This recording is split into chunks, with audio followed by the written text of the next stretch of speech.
A lot of people think marketing is saying 100 different things, but marketing is saying a few things 100 different ways. You've really established yourself as an expert in many aspects of real estate marketing. Just over last year, we probably managed 50 plus YouTube channels. We'll generate somewhere north of 11 million in income for agents. Most people jump first, what equipment do I need? Should start a little backwards. First, who am I creating for? If I'm creating for someone local, what do I care about? The easiest way for someone to start is follow 5 to 10 channels out of your market across the country and see what's performing on their channel. And then you just ask yourself, how could I recreate this for my market, for my client? For a few $100 with your iPhone, AI, CapCut, Canva, you can basically do everything and anything you need on YouTube. When you start to see spikes of returning viewers, that usually precedes people reaching out. They've already watched a ton of your content, so they generally don't want to use anyone else except for you. Andrew Bayon, welcome to the Luxury Presence Podcast. Thanks for having me, Aaron. We're stoked to have you. I've had the pleasure of being on your show a little while back, Breaking and Building Leaders, which was very well done. So I got to know you through that, but you've really established yourself as an expert in many aspects of real estate marketing, which I'm excited to chat about today. But for those who don't know you, can you give us a brief overview of your journey up until this point? I started first job out of high school, 18, did sales, did that for like 5 years. And that landed me a job with a luxury spec home builder, helped them grow for 2 years. And that I was kind of behind the scenes for a lot of real estate teams. There's like 5 or 6 that I was doing a lot of their marketing, and I saw them spending a lot of money on like Zillow or like doing this or doing that. And they're just, how do I do content, video, build a brand? And about 7 or so years ago, I started to kind of be like an in-house marketer for those teams, left the builder. Through that, I kind of realized that there's a lot of things you can do, but there's generally a few things that you can do to actually like grow and drive the business. And one of those things that we've learned was YouTube, and we just kind of like doubled down on that. And just over last year, we probably managed like 50 plus YouTube channels. We'll generate somewhere north of 11 million in income for agents, and then kind of scaled newsletters. Like we do like 40 to 50 hyperlocal newsletters as well. So we just kind of focus on like building a hyperlocal brand. And I think regardless of what an agent does, I think that's like one of the best ways to kind of differentiate in a market, especially with AI too. What is a hyperlocal brand? We hear that term being thrown around a lot more recently. I think there are a lot of agents who are starting to embrace that strategy. But in your words, what is a hyperlocal brand for a real estate agent? I think it's ultimately a brand is an association. So it's like, what are you associated with and how do you associate yourself with that? And for agents, generally speaking, it's like you have one big umbrella market. If you work in like LA or like Orange County or San Diego or Tampa, and that's like your big attractor, like that's what you're known for. But then usually most agents, like a lot of the times, even when you're doing 100 deals a year, like there's 3 to 5 key areas where like you do 51% of your business.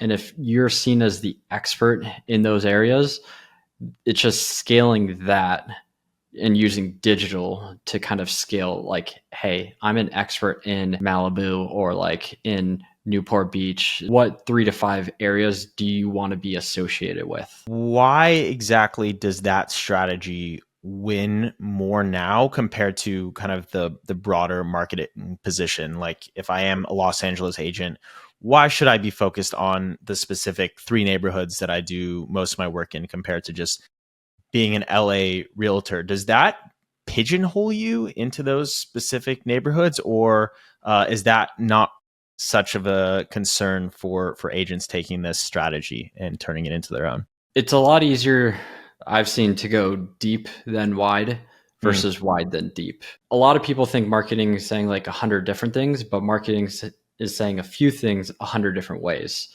And if all brand is an association, then you want to associate yourself 100 different ways with the areas that you want to serve. And at the end of the day, like especially like in a city like LA, Tampa, like New York, driving around is a huge constraint. So if you own a market and you kill it, you're able to scale it. Like really any business at the end of the day, if you go wide, it's a lot harder to scale. When it's simple scales. So when you go more niche, scale that up, you now have more money, more team, more resources, and then you can expand into more markets. So I think that's why it's like it generally works better because you just have more resources to scale after a certain point. For sure. Yeah, I think that's a great point. How does one start building a hyper local brand? You talked about like kind of content creation and media strategy. I've heard you talk about media first. So like, what does that kind of look like in practice for agents? I think you want to look at it's kind of like the whole Gary Vee, like you're familiar. It's like, what are you comfortable with? Like, there's audio, there's written, there's video. And ultimately, video is kind of best one to leverage if you can, or if you're open to it or willing, because video can turn into many different things. And then it's just about asking yourself, like, what do you want to step into first? So, like if you're doing video, for example, long form sometimes can seem a little daunting. It might require a little bit of team. Like you can generally do it as a single agent, and it's fine. You just have to like really focus on it. Short form sometimes for some people it's just easier to digest if they want to step into it, and you can do it that as well. Both have their pros and cons. Ultimately, it's kind of like which one do you want to do first. I'm a little biased, but both work. I just think long form kind of sets you up a little bit better long term for like scale. So, Got it. And but that's because you're able to kind of like repurpose that content and create other assets out of it, or why does that set you up more for scale? the repurposing aspect is a big thing. I think as a business owner or team leader, like your time is already constrained enough. So it's easier to think through creating 4 videos a month in like 1 to 2 days versus like creating 20 to 30 short form videos. Granted, you can also batch film those as well. But the videos on YouTube live for a year, 2 years. Short form videos last for a few days. Sometimes now with like the platforms, it can go a little bit longer than that. But like the difference in shelf life is way different and the return on it is way different. Some of the biggest creators like Alex Hermosi and a few others, like when someone walks up to them and says, "Hey, I've seen you somewhere," they kind of know immediately, oh, they see me from short form. They don't always recognize my name. They can't really recall. Whereas like if like I follow a lot of podcasts, and I'm a podcast person, and someone who follows podcasts, you're like, oh, I love this podcast. This one episode, like it was great. You had this guest, like you can recall it because you spent usually 10x the amount of time with that creator because it's a longer format. So it's just more recall, which is all branding, which is goes into like luxury presence. Like that's the whole thing. It's like branding, like association, and long form just gives you that longer time on brand. Yeah, that makes a lot of sense. Excited to dive into some of these like longer form content strategies, but I'm kind of curious. So you're working with 40 plus agents, helping them create this type of content and go hyper local. Where does the creative process start? Like if I'm looking to begin my journey in building a hyper local brand, what's the kind of like first 3 steps I should be taking to do so? One of the biggest things I've realized, because I've tried to create video for years, I'm probably not the best on like face to face videos. Like I like podcasts more. I like conversation. Is it's very easy to overthink content. So for that's why you hear people like Mr. Beast saying make 100 videos and then analyze the content. I recommend at least make 24 videos at minimum 12 on YouTube and then start to analyze because you're just it's like going to the gym. Like the biggest thing with why people fail at the gym is they don't do it for a long enough time. Same reason why people can't run like you're a runner. It's just like you have to train, you have to put the reps in, and then you're like, okay, now how do I improve? So it's all about first getting the reps in, and then you start to analyze. But from there, it's like a lot of people are like, most people jump first to like, what equipment do I need? And it should start a little backwards, is like, what do I post?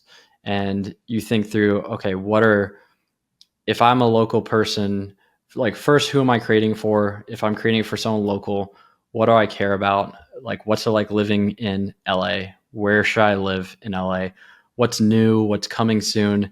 And those are like the general concepts or principles that you want to answer with your content. Um, and then you can just, like, the easiest way for someone to start is like follow 5 to 10 channels out of your market across the country and see what's performing on their channel, and look at, for example, on YouTube, you can get a extension called vidIQ, and it puts a number next to the title. And if the number is above like 3x, then it means it did 3x higher than the average video on the channel.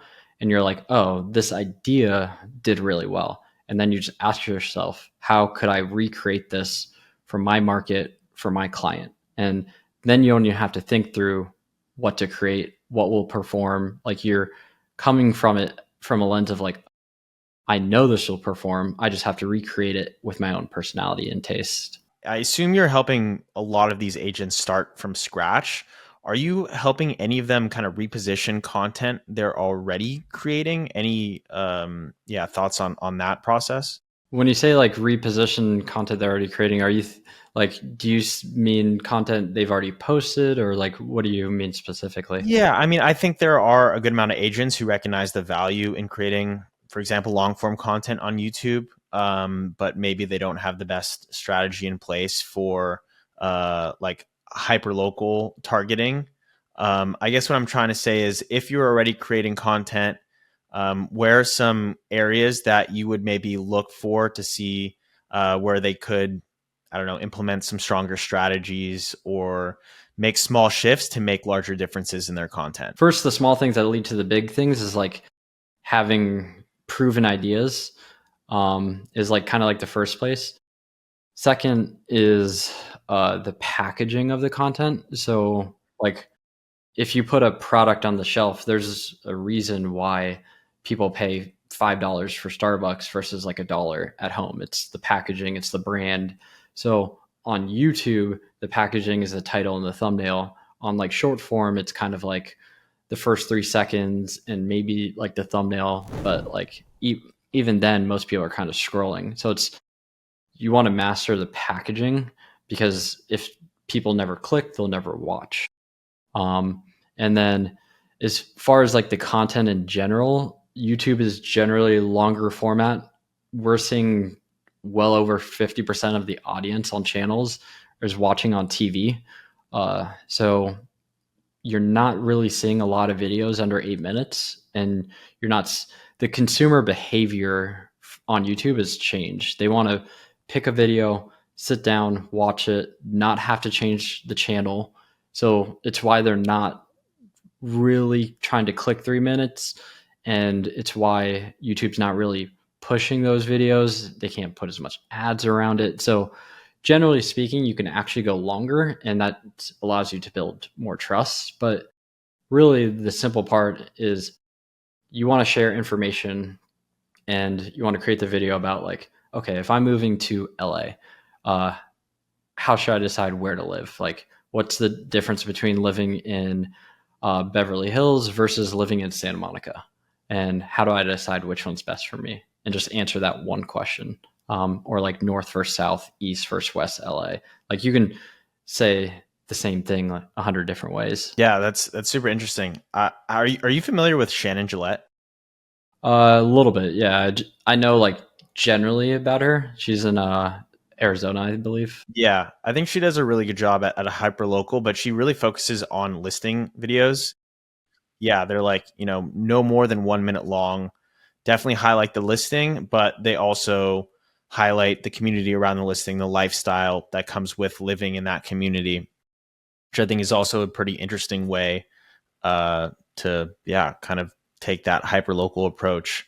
Yeah. But there's clearly so many different formats you can kind of take. But like, what are you seeing that is working the absolute best? Is it the, living here versus here, or best neighborhood here? Like, if you were to pick the top 3 performing kind of like pillars right now, what would they be? I think the listing one is underrated, especially if you're in a luxury market, especially if you're selling a lifestyle. There's a channel that we ran in a big city that basically built almost the entire audience off of kind of what's like a listing lifestyle home tour, where it's kind of like that. And you can do that in short form too. I see a lot of people do like listing videos on TikTok, and those kill it. There's people in like Miami who do 20 to 30-minute listing videos. I'm blanking on the names right now, but the listing video that you mentioned is a really good strategy of like, most people generally aren't, it's like going to open house. They're not necessarily going to buy that house. So it's like, how do you become an expert enough so they trust you? And how do you potentially go a little higher top of funnel? Well, you sell the area, you sell the neighborhood, and then you sell the house. It's kind of like the whole don't sell the features, sell the benefits. And so it's like, why should I live in this area? What's it like living in this area? And then kind of sell the house and kind of what you get. You can also flip it backwards and do the house and then do the area tour. Both work. Um, that in itself is one of the best strategies, because if you have listings, if you want to get sellers, there's no better way to prove to a seller what you do in marketing than doing it for another house. Exactly. So I think that's like pretty underrated. I think the core question of like where to live in an area and like what's it like living there, you can build a whole channel around that. So that will always work because they'll always see you an expert. And then the other one that's kind of popped up a lot because of short form is like what's new and coming to the area. And that's like being, this huge development is coming, it's changing the city, and this is why it matters for you on like a local level. And it's like talking about the future, the growth, because a lot of people that care about the future and the growth of the area are the locals, the people that live there. And you kind of get seen as the expert because you know what's happening before everyone else. You're like breaking the news to them. Would love to kind of just focus on YouTube for a second. We talked a little bit about packaging your videos. How important are the right titles and thumbnails when it comes to YouTube? I would say the thumbnail is like, you're probably familiar with like Pareto principle. It's like, what's the 20% that produces the 80%? And the thumbnail is that. Like, a lot of people, is like when I started YouTube 7 years ago, I treated the thumbnail as the title. And the thumbnail is actually the ad. And you want to look at it, and there's like 3 to 4 like core elements in the thumbnail. You have like the background, the text, the character, whether it's like you or the house or like whatever the main thing is. And then you might have some visual element. And it's like those 3 to 4 things need to be very clear, very simple, and then it has to convey like a simple and singular message. And you don't want to overstuff it. You just want it to be like, grab their attention. Text be big, because a lot of people are looking either 10 feet away from their couch or they're on their phone. So the text has to be pretty big and stand out. And then that is just to get them to read the title. And then the title is kind of like your blog article. It's like, what's the magazine headline that's going to get them to want to click, and basically summarize the video in like one. So like an example, one of the things that we learned with like the home tours was when you make it a little more broad, because the biggest problem with like homes is price shuts out like 90% of people. So if you remove the price from it, because unless you're selling like a $30 million house, most people after like 2020, like the expectation of what they get for a $5 or $1 million house is completely off. So you remove the price and you make it a like some element about the home, whether it's like insane like features or like something that like cute, like something that's a superlative, and that's like the thumbnail, and then the title is like tour and or an insane modern home in one of LA's best neighborhoods. So it's like everyone in LA could be interested in watching this video because it's LA broad. If I'm looking at one of the best areas, so it doesn't shut out like 90% of the audience, and that's how you get like more. It's kind of what they call in the SaaS world, like total addressable market (TAM). It's like, how do you get the widest amount of people to potentially watch it?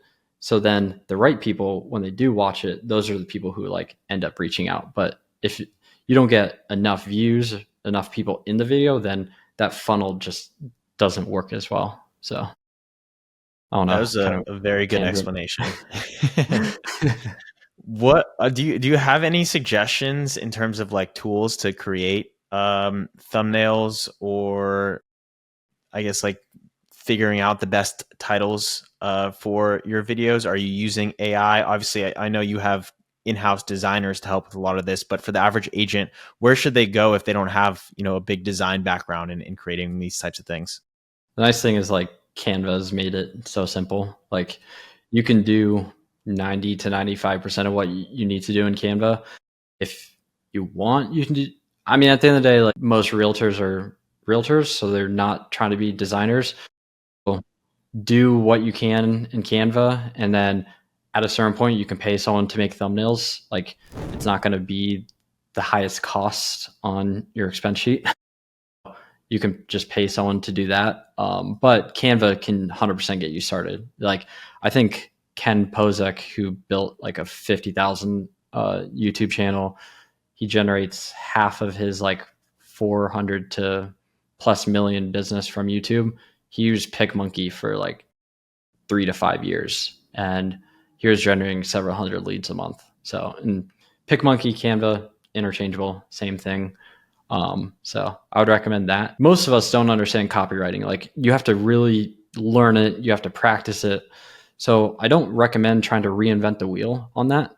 Try to look for like models of stuff that are performing and then kind of interchange some of the keywords in it, because that's going to be the easiest way for most people to start. It's like look for what's already proven, interchange the keywords, and then you're not trying to like hope that you're just an expert writer, and you're not, because at the end of the day, you're spending a few hours on a video or more.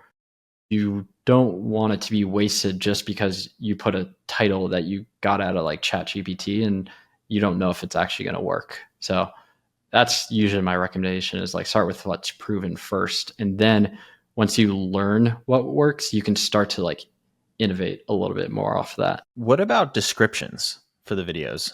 Oh, they don't really matter. No? I mean, yeah, at the end of the day, it's like the only thing that matters in the description is like, where do you want to lead people to? Do you want to lead them to like call to action, generate a lead? Do you want to like get them to watch more content? The description, YouTube, I mean, has one of the best AIs out there. It knows. You can put a basic description, like you'll find, like if you download vidIQ and you look at some of the top performing videos, you'll notice some of the biggest creators either don't use tags, or they're just using their tags they've been using for 10 years. Like Graham Stephan is one of them. It really doesn't matter at the end of the day anymore, but it's like you just kind of do it because it's like it takes a little bit, just that little extra effort like to add it, but it doesn't make a big difference.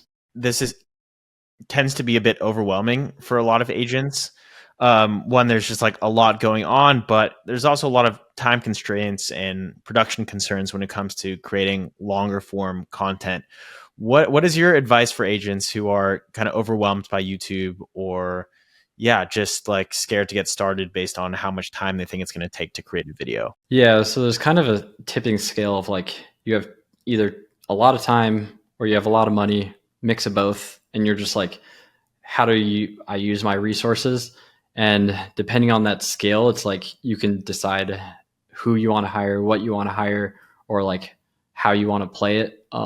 At the end of the day, the first like easiest way to save time is like a video editor. because editing a video can take 10 hours. And if you sell like 30 homes a year, if like your time is way worth more than that. And then, or even more or less. So video editor is like number one, thumbnail designer is like number two, and those two can generally get you started. From there, it's kind of up for debate on like what you want to do, how you want to do it. Like you can try to find someone who understands YouTube and kind of manage a little bit of the strategy, etc. A strategist is going to generally make you kind of the most, but they're going to cost the most because they are the highest leverage piece in it. Like they're going to come up with the ideas, they're going to pre-think of all the packaging, they might even help outline some of the scripts for you, and they'll give feedback on some of the other pieces of it. So that is like one way. And then at a certain point you could be like, okay, I'm going to hire like an agency or outsource it, whatever. And that's like another piece. But it's like, as you add more, it's gonna cost more. Like for example, every channel that we work on has 5 people, like a strategist, manager, designer, editor, and a writer. And it's like most YouTubers will spend 20K to 50K on their YouTube team a month. Wow. And sometimes they'll pay a strategist, like really good ones, 20 to 30K for one strategist. So like we're able to give that at a fraction, and there's other agencies that do some of that and give some of that at a fraction. So it's like you can get a little bit of that fractionally, but yeah, you just have to consider like what costs do you want to like incur. And at the end of the day, it's like farming. Like you have to be in it for a year, and then the first year you might make like you, if you do it well, do it right, stay consistent, it could be like 100 to 300K in GCI the first year. Second year compounds 300K to 500K GCI. Third year it could be like 500K to a million. And then there's some channels we run that do like 1 to 2 million plus a year in GCI. But it's like you have to be in it for the long run, and you just have to be consistent, build it. So that's the biggest thing, is the consistency and playing the long game with it. Yeah, for sure. I think that applies to most things in this business. But when it comes to like consistency for this, what is the ideal posting cadence on YouTube? And then maybe like what is the bare minimum you need in order to build some momentum on the platform? Weekly. Weekly. It's kind of as simple as that. Like if you have the time, the capacity, and the resources, you can make an argument for like 2 a week. It can be tough. So I went to like a Hermosi workshop, and they were kind of like unpacking like me and the podcast, and they were just like, why don't you just do more? Like you're only doing 1 a week. And they're like, Hermosi will he'll pick a bar and he'll never go below that. So he'll say, okay, I can do 1 a week, and that's what I know I can do. And then once he does that for a week, he's like, great, it's producing results. How do I do more? And then he'll like double, triple that.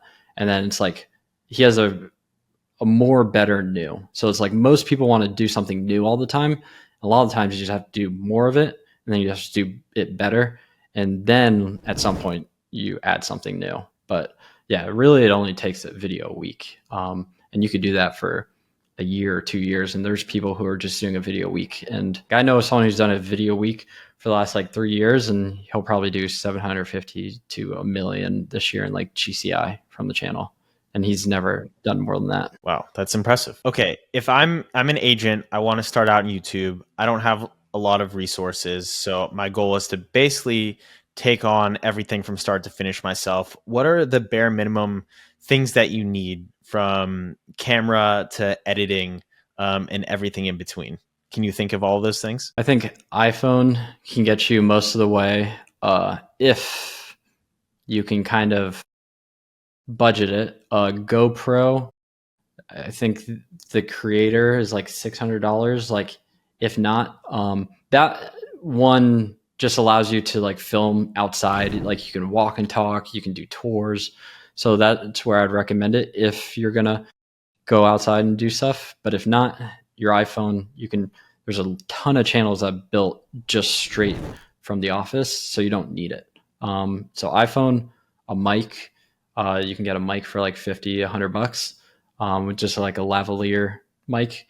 Then you want some type of like light, like a key light that's on your face, or if you have a window in front of you, that is kind of like your key light. And then if you want to get fancy, you can do a backlight like you have, and I have, which is just a lamp a lot of times. So that's like equipment. So really, all in, you all have to spend like $100, and that's usually for a mic and a light. And then as far as like tools, software, you can get a lot done with like Claude AI to kind of help write scripts a little bit for yourself. IQ can help you do a little bit of like research for ideas, and that's free. Chrome extension. I guess if you're editing your own videos, CapCut, really simple, easy, free. Canva, free. And for, like, you can get started for a few $100, and that's all you need. And then you're just like, okay, maybe I can spend X on editing, and that'll save me a little bit of time. And that's when you start to scale it. But yeah, for a few $100 with your iPhone, AI, and CapCut, Canva, you can basically do everything and anything you need on YouTube. Before we kind of move on to some of the other marketing efforts that you specialize in, I want to just round off YouTube talking about like capturing leads and driving traffic to other lead kind of capturing efforts. What's like the best way to do that? Where are agents seeing a lot of success in terms of capturing the attention that they're generating on YouTube? Lead capture on YouTube isn't as complicated as like some may think starting out. It's like, ultimately, most people are going to email you. Some people might fill out a form, and a few people will call you or text you. So you kind of want to do it in that way. So it's like, we'll recommend start an email, make it like hello@yourdomain.com. This is just purely a marketing attribution. Like, it's just good to understand like where the lead's coming from.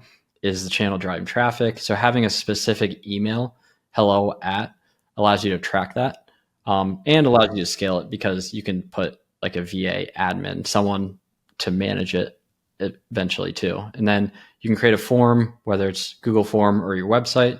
Obviously website's best, because then it's sending them to your platform.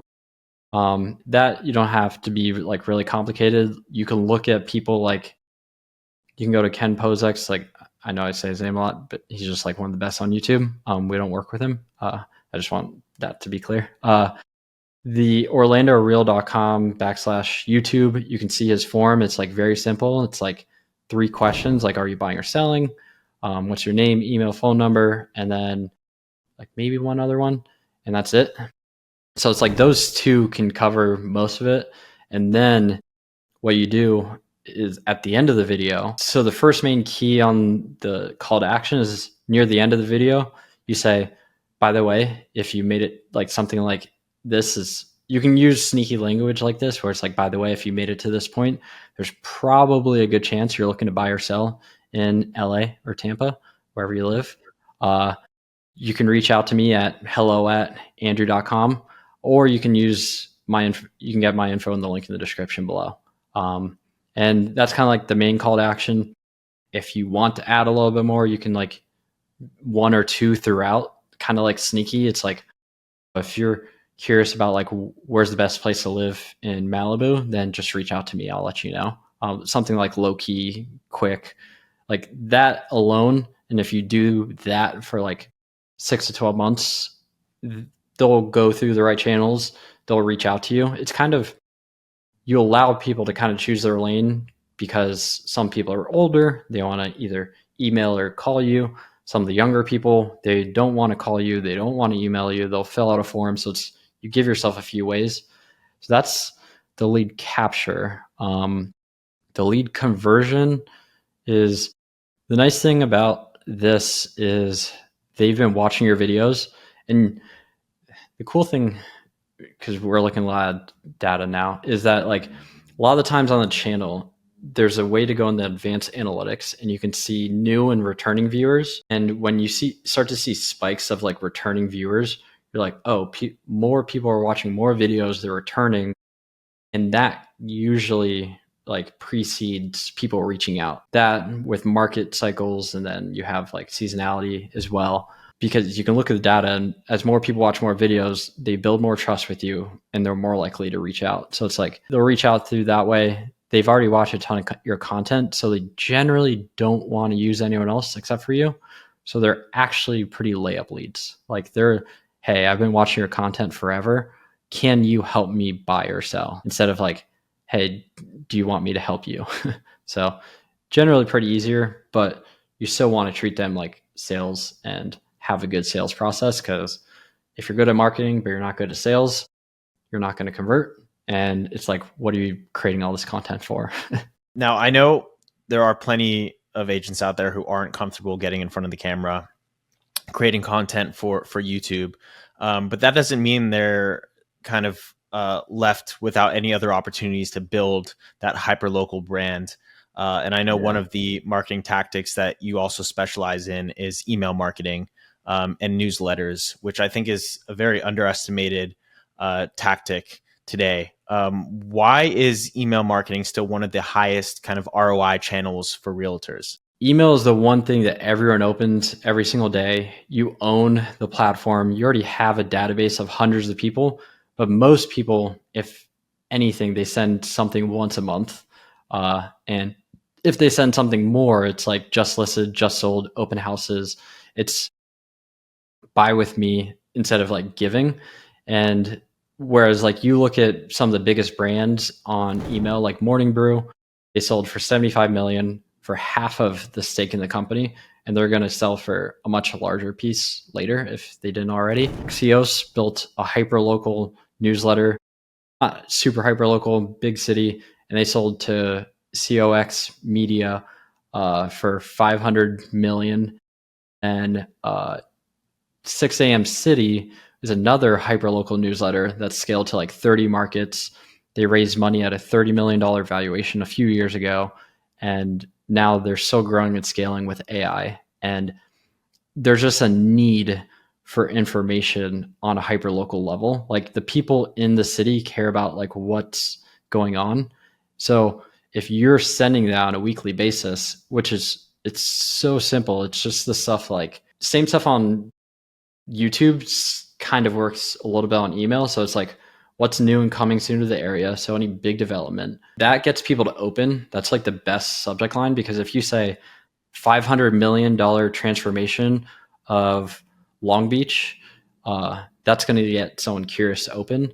And then what gets people to click is like live events, music, new local news articles, some blogs, some of that stuff that like is the weekly things. Like one of the things that gets people to reopen is if you send what's going on this weekend in X area.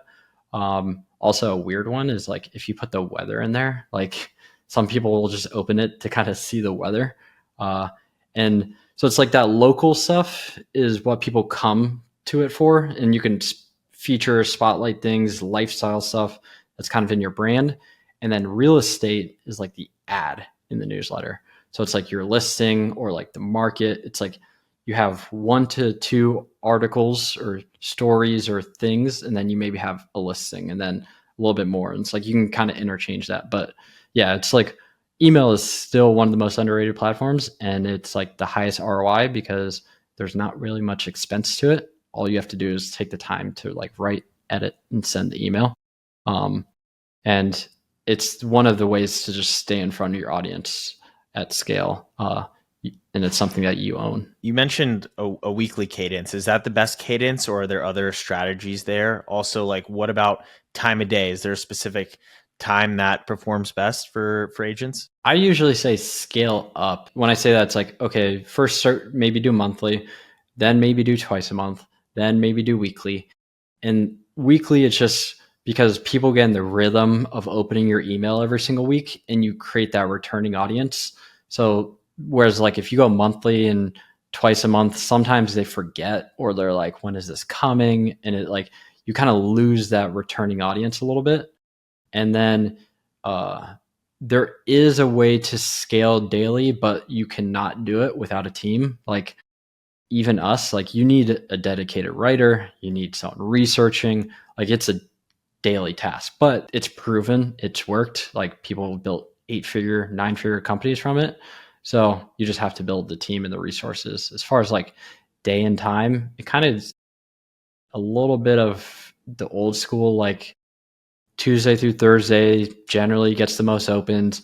You can do it like 9 to 12 in the morning, or if you want to be consistent, like there's someone in Compass, like Leonard Steinberg. I know he sends like Compass emails at like 5 or 6 a.m. every single day, like clockwork.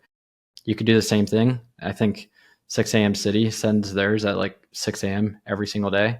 So you can kind of pick or choose whichever. But usually I would say it's like you see it more in the morning than like other times. So you mentioned a majority of the content should be kind of value driven, what's going on in the neighborhood or their community, and then maybe one or two pieces on real estate, what's going on in the market or what you're listing or have sold.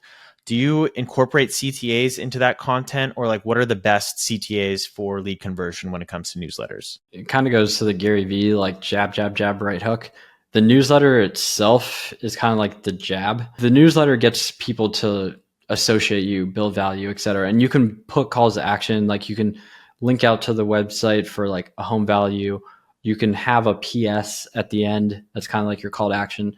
You'll get clicks on the newsletter. There's ways people build newsletters a little differently for the purpose of like clicks, but usually you want that to be the value.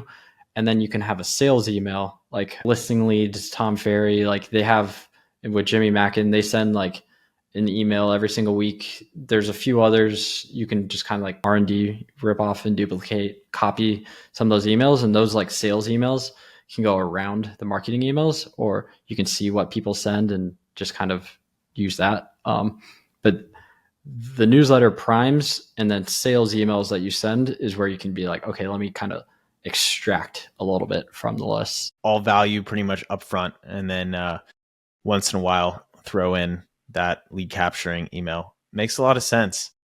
Dude, you've shared so much value here. I've been taking notes and I'm excited to try and implement some of these things for myself, but I know a lot of agents listening and watching will be able to take a lot away from this. As we kind of close down here, I'd love to ask just a few questions.